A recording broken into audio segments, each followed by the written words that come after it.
Ouverture du championnat de France. Voilà, il est parti, Yves Loubet.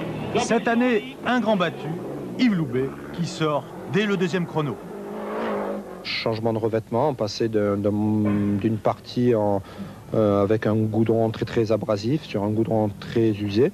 J'ai essayé de freiner dans une ligne droite pour sentir justement le grip qu'il y avait en dessous. Et c'est à ce moment-là, dans la ligne droite, que je suis parti complètement en tête à queue.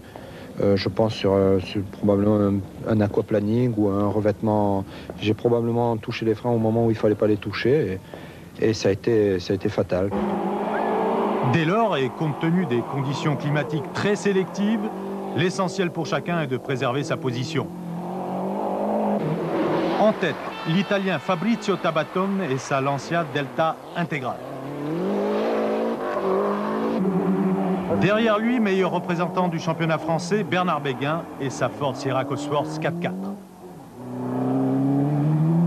En groupe N, un homme domine les débats depuis la deuxième épreuve chronométrée. Il nous vient de l'Est de la France et pilote une Ford Sierra Cosworth 4 roues motrices.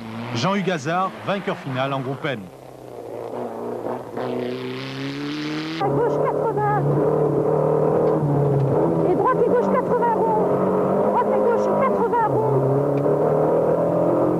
La tâche, il est vrai, lui a grandement été facilitée par plusieurs abandons, notamment celui de Christine Driano au volant de son Alfa 75 Turbo, victime d'une sortie de route. De temps en temps, les roues avant avaient tendance à se bloquer. Et là, malheureusement, j'ai eu la mauvaise idée de freiner sur une plaque de goudron très glissante. Et les roues se sont bloquées le temps nécessaire et suffisant pour que je tire tout droit et que je mette la voiture en contrebas de la route.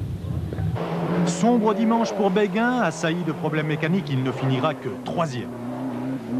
Je dirais que je me sors très bien de ce rallye parce que en fait on a eu des conditions climatiques qui étaient mauvaises en fonction de la gamme, je dirais, de choix de pneus qu'on pouvait avoir au départ, puisqu'il y avait eu un problème de production et on n'avait pas les pneus pluie qu'il aurait fallu dans ce rallye.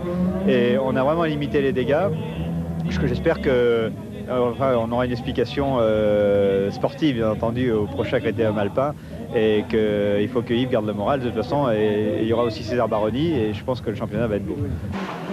Au tableau d'honneur de ce rallye des Garrigues, l'Italien Fabrizio Tabatone, vainqueur. Piero Liatti, italien lui aussi, terminera deuxième. Et Sylvain Polo et son AX, sixième du scratch. Et puis une nouvelle recrue, une Suissesse de 23 ans, deuxième du groupe N avec une R5 GT Turbo. On ne sait pas si bien finir et pour l'instant on va voir si on a par la suite une proposition ou une voiture ou un budget, n'importe lequel, on verra. Leur victoire sur la plus... Prochain rendez-vous avec le championnat de France dans un mois à Grasse pour le Critérium alpin. Et c'est parti pour la douche traditionnelle.